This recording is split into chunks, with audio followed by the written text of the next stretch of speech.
If you own a Bambu Lab 3D printer, chances are your printer poops a lot more plastic than you expected. And no, I'm not talking about failed prints. I'm talking about those giant piles of filament blobs that shoot out every single time your printer changes colors. And at first, it seems kind of funny. And then you look at your trash bin after one multicolor print and realize your printer made an entire second model, out of waste. And honestly, that's one of the biggest complaints people have about the AMS system. Because while multicolor printing is insanely cool, the amount of wasted filament can get ridiculous fast. Some prints waste a few grams, while others waste more filament than the actual model itself.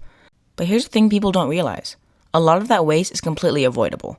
The default settings are insanely conservative, and if you only spend a little bit of time tuning things properly, you can cut your waste down massively. So in this video, I'm going to show you why Bambu Lab printers create so much poop, the settings that can instantly reduce it, a hidden feature that almost nobody uses, and how some people are turning their purge waste into actual useful prints. Because if your printer's gonna poop anyway, it might as well be made useful. So first let's talk about why this happens. Every multicolor printer has this problem. Whenever the printer changes from color to another, there's still melted filament sitting inside the nozzle. You can pull the unmelted filament backwards and out of the nozzle, but the melted filament can only go one direction, out. So if you switch from black filament to white filament, there's still black plastic inside the nozzle that has to be pushed out before the color becomes clean white again. This process is called purging, and Bambu printers do it a lot, especially with the AMS. Now technically this is necessary. If the printer didn't purge enough, your colors would blend together and your prints would look awful. But the problem is that Bambu Studio and Orca Slicer play it very safe. The slicer doesn't actually know how transparent your filament is, and it doesn't know how strong the pigments are. It doesn't know how quickly one color transitions into another, so instead of risking a bad color transition, it just prints a ton of extra filament to guarantee clean colors. Which means your printer basically just says, better safe than sorry, and then dumps half the spool into the poop chute. The first thing you should change is your flushing volumes. This alone can save a surprising amount of filament. Inside Bambu Studio, there's a flushing volume menu that controls how much filament gets purged during color swaps.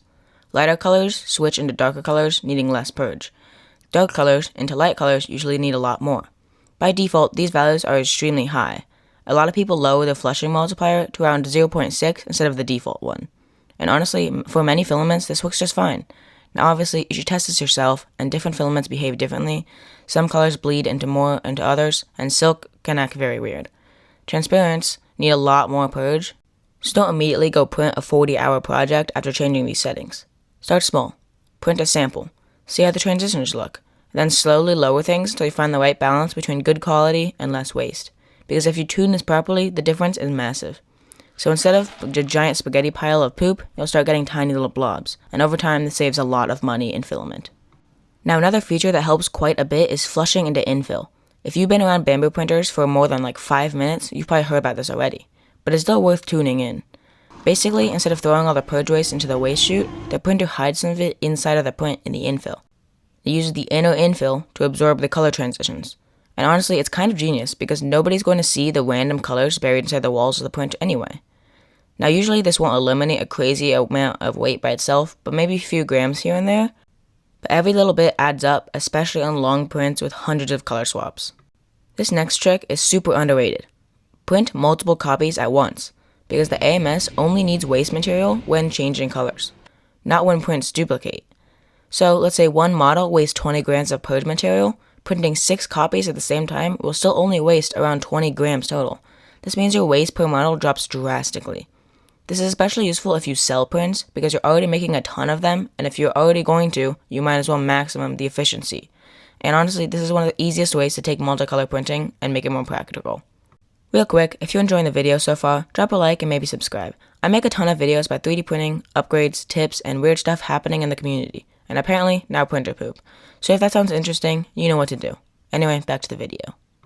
Now this is where things get really interesting. There's a hidden feature inside Bambu Studio that almost nobody talks about. It's called Flush into Object. And this feature is honestly kind of insane. Most people never notice it because it only appears when you right-click on a model on the build plate. What it does is it turns another object into a purge target. So instead of wasting filament into the poop chute, the printer dumps a color transition into the second print. Basically, you're converting waste into actual usable objects. Now here's a few catches. First, you still need the normal purge tower enabled. The printer still needs somewhere to wipe the nozzle clean, but you can make the tower way smaller. Second, the colors in the purge objects are completely random. You don't control them. the slicer decides everything based on the color swaps happening during the main print. So if your purge object comes out looking absolutely cursed, but sometimes it looks pretty awesome. Striped slugs, random rainbow fidgets, marbled containers. Some people honestly look cooler than the actual prints. And the best part is how much waste this can actually save. Some people cut their actual poop waste down to almost nothing, like only a couple grams. This is a huge difference compared to the default settings. Now if you try this yourself, there's a few things you should know. The height of the purge object matters a lot. If your main print has color swaps near the top, but your purge object ends halfway up the print, the printer can't use it anymore, which means it goes back to making poop. So ideally, your purge object should be as tall as the main model, or at least tall enough to reach the final color changes. You also want objects that are useful, because replacing a bucket of poop with a bucket of useless fidget toys isn't solving the problem. You're just changing the shape of the waste.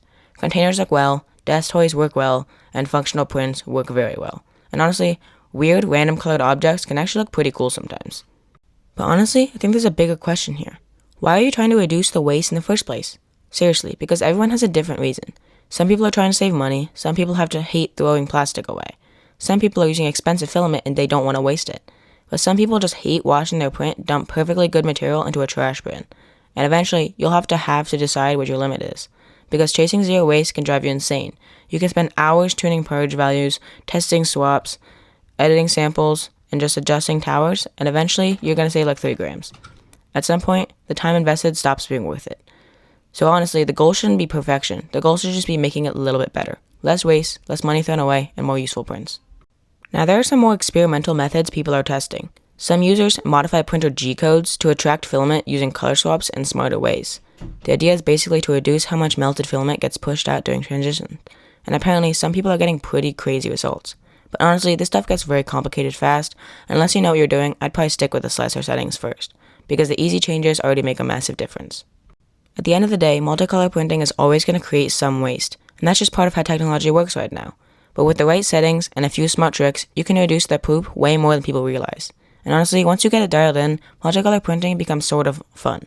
Less waste, less guilt, and fewer giant piles of plastic spaghetti sitting next to your printer.